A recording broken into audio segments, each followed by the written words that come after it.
최강 시사.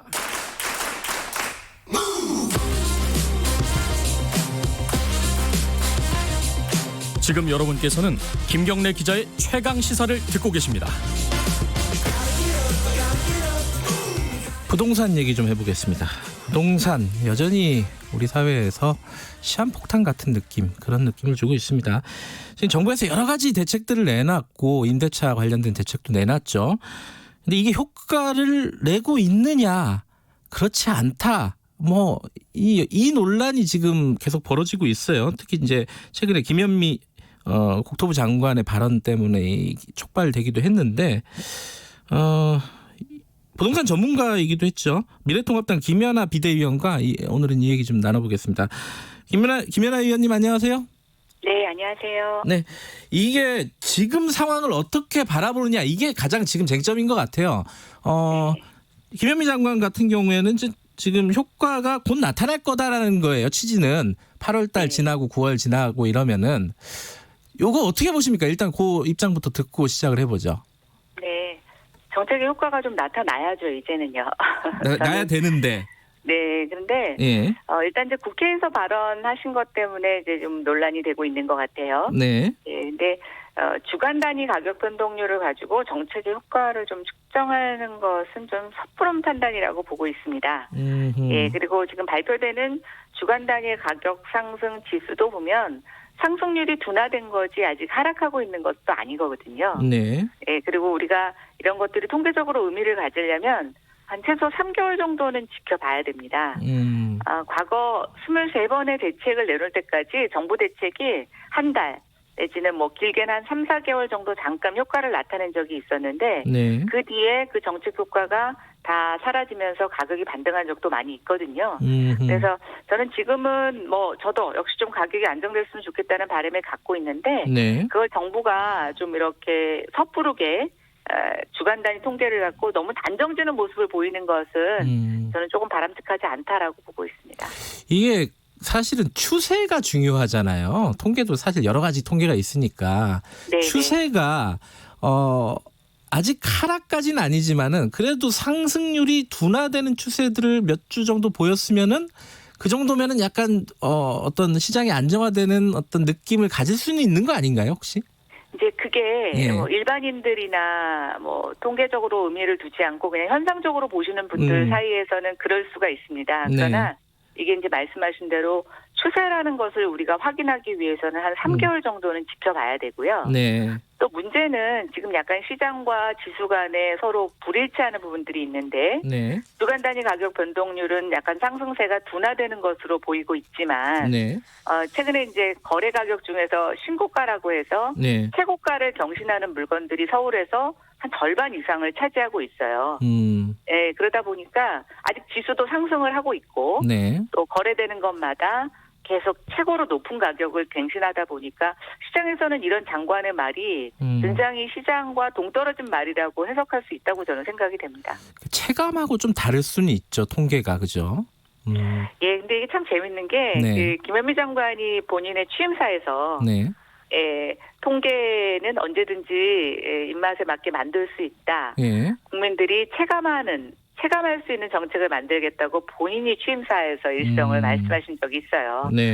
근데 최근에 본인이 장관이 돼서 여러 가지 정책을 수립하시면서 네. 국민들과 소통하는 방법을 보면 국민들이 체감하는 방식보다는 본인들의 입맛에 맞게 또는 네. 본인들의 정책을 약간 대변하는 듯한 식으로 통계를 활용하고 계셔서 저는 이제 와서 체감된다라고 하는 것이 국토부가 어느 입장에 서느냐라는 건 오히려 국민들에게 더 웃음을 사는 일이라고 생각이 돼서 네. 지금은 통계든 체감이든 조금 시장이 겸허하게 정부 정책에 대해서 정말 그동안 그렇게 하신 것이 확신이 있다면 조금 겸허하게 기다리고 정책의 효과가 나타나기를 좀 기다리는 것. 그게 저는 오히려 지금 정부가 취할 수 있는 가장 최선의 방법이라고 생각이 됩니다. 효과를 보는 거는 볼지 말지는 좀 기다려보자.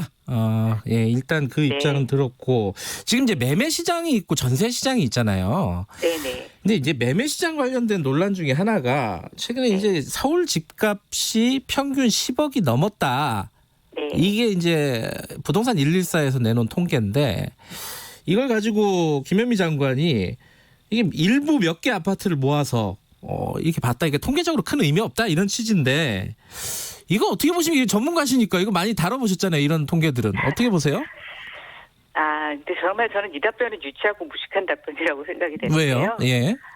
어떤 통계를 내놓든 간에 민간도 네. 그렇게 주먹보고식으로 통계를 내놓지는 않습니다. 특히 장관님이 말씀하신 것처럼 몇 개의 사례를 취합해서 평균이라는 이름으로 발표를 하지는 않습니다. 부동산 114가 평균 서울의 주택가격이 10억이 넘었다라고 보도자료를 낸 걸로 전 알고 있고요. 네.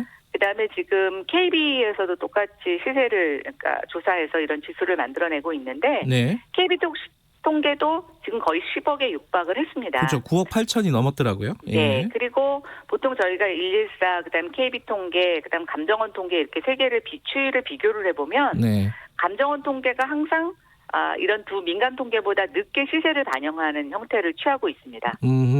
네, 그래서 저는 오히려 좀 정부가 시세 반영을 늦게 하는 게 아닌가라는 의구심을 예전부터 갖고 있었는데요. 네. 저는 뭐 민간에서 이렇게 나타나는 거, 그다음에 조사 방법도 다 공개를 하고 있고, 예. 약간 샘플 간의 차이는 있지만 시차를 두고 거의 같은 방향으로 가고 있다면, 네. 저는 이것도 존중해줘야지 이 통계 자체를 그렇게 무슨 통계적 의미가 없는 것처럼 폄하하는 것은 저는 뭐 국토부 통계에도 별로 도움이 안 된다고 생각이 됩니다. 이게 사실 이제 정부는 가장 중요한 통계로 잡는 게 한국감정원 통계잖아요. 네. 방금 말씀하신 민간에서 KB 통계가 있고 뭐 부동산 114 같은 업체에서 만든 통계가 있는데 이게 일반 사람들이 보기에는 헷갈리는 거예요. 이게 뭐 통계가 이렇게 많냐. 뭐 그리고 자기들이 유리한 통계만 이제 하잖아요. 일부 언론들은 또 많이 올랐다 이런 통계만 또 잡아가지고 기사 쓰고 또 정부는 아까 말씀하셨듯이 감정원 통계만 가지고 또 얘기하고 네. 이 혼란은 어떻게 좀 정리를 해야 되지 않을까라는 생각이 좀 들어요.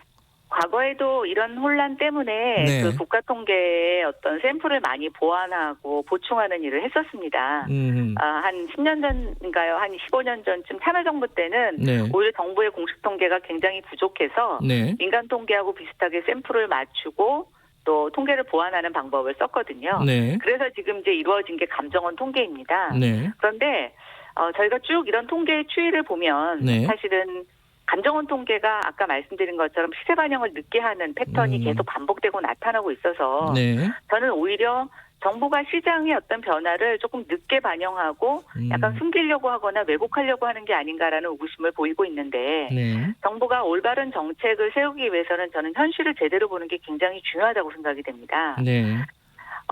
이런 장관의 답변이나 또는 예. 감정원에서 시세 반영을 좀 늦게 하는 것이 예. 잠시 현실을 숨길 수 있을지는 몰라도 네. 저는 현실을 바꿀 수는 없다고 보고 있고요. 예. 결국 정부가 더 신속하게 시장에 대응하기 위해서는 올바른 현실 직시가 필요하다라고 보면 예. 이런 다양한 통계를 서로 비교하면서 지금의 시장 상황을 골고루 파악하는 것이 올바른 것이지 네. 어느 무슨 국가 통계를 하나만을 갖고 네. 또는 민간 통계는 다 무시하고 이건 맞고 저거는 틀리다는 식의 접근은 저는 아니라고 생각이 됩니다. 매매 시장 그런데 전세가 오히려 이제 서민들은 더 관심이 많을 거예요. 네, 지금 이제 맞습니다. 임대차 관련된 대책들이 이제 시행이 되고 있는데 전세값은 더 복잡해요. 왜냐하면은 통계들이 좀 달라요. 이 추세 자체도 다르고 그 감정원 통계하고 그 KB 통계하고요. 이게 전세값이 좀 꺾이는 분위기다 이렇게 보는 쪽이 있고 아니다 오히려 더 안 좋아졌다 악화됐다라고 생각하는 쪽이 있는데 죄송합니다. 김연아 위원께서는 어떻게 이름이 비슷하셔가지고 어떻게 생각하십니까?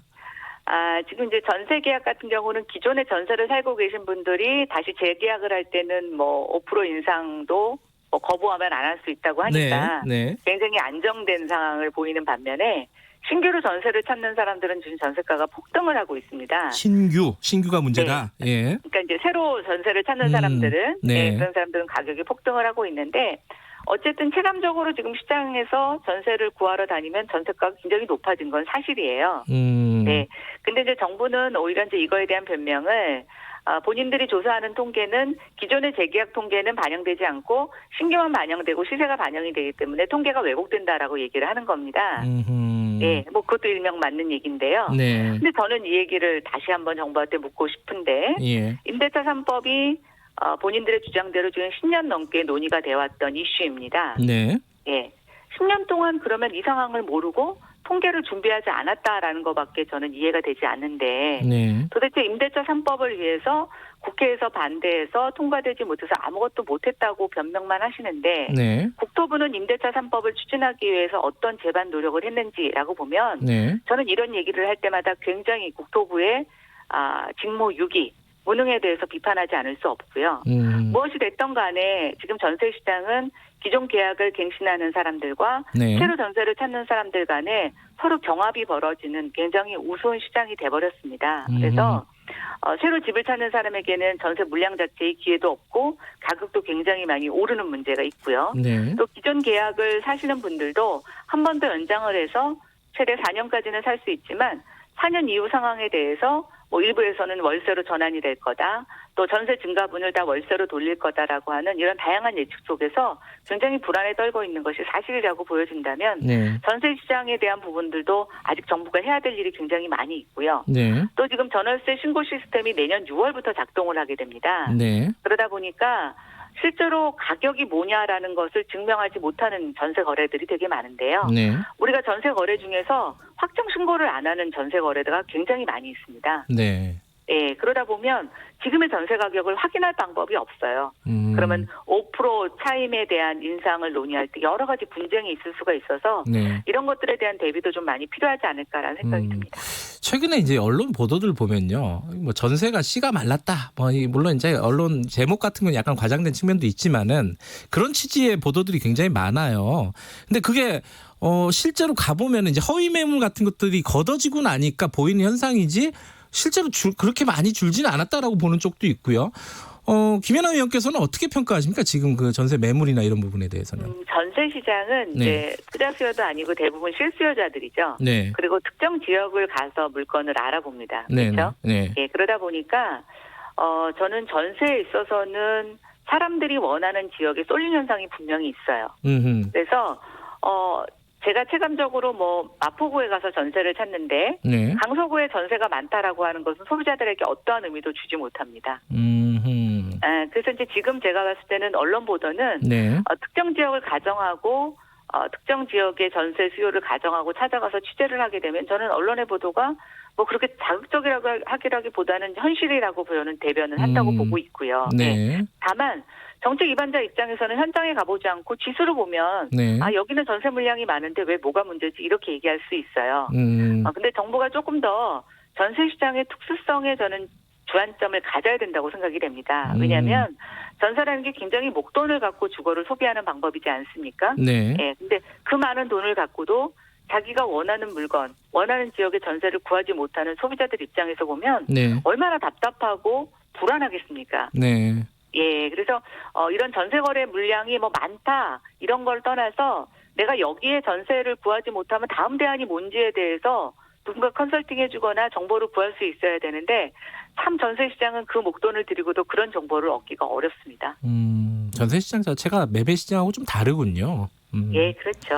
예. 시간 다 됐는데 잠깐만 이게 비대위원이시니까 이 지금 코로나 때문에 지금 국회 닫았잖아요. 네, 그렇습니다.